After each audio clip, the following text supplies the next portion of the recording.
শুভ দুপুর। রান্নাঘরে রান্না করতে চলে আসলাম। আজকে দুপুরে রান্না করব করলা আর আলু ভাজা। আর রান্না করব পুঁইশাক দিয়ে, আলু দিয়ে, ইলিশ মাছের মাথা দিয়ে। তো এইজন্য আলুগুলাকে হলুদ আর লবণ দিয়ে ভালোভাবে ভাজি করে আমি এখন দিয়ে দিলাম পুঁইশাক। পুঁইশাকগুলাকে আমি নরম করে ভেজে এখন দিয়ে দিলাম পরিমাণ মতো জল। পুঁইশাকটা সিদ্ধ হওয়ার জন্য দিয়ে দিলাম মাছের মাথা। এখন যখন শাকটা ভালোভাবে সিদ্ধ হয়ে গেছে, তো এখন আমি ফোড়ন দিয়ে দেব।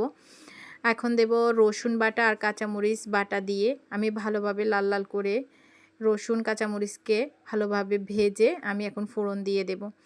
আর নামাবার আগে দিয়ে ধনিয়া পাতা দিয়ে নামিয়ে নেব। এখন রান্না করব ডিম ভুনা। তো ডিমগুলাকে সিদ্ধ করে মাঝখান থেকে ফালি করে আমি ভাজি করে নিয়েছি।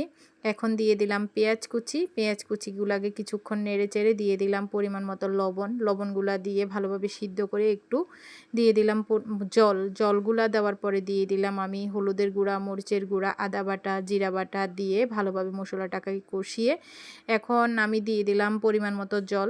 ঝোলগুলা যখন ফুটে গিয়েছে আমি দিয়ে দিলাম ডিমগুলা যখন একেবারে শুকিয়ে গেছে আমি নামিয়ে নিয়েছি।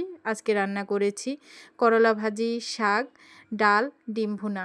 আপনারা কে কী রান্না করেছেন অবশ্যই জানাবেন। আমার পাশে থাকবেন, সাপোর্ট করবেন।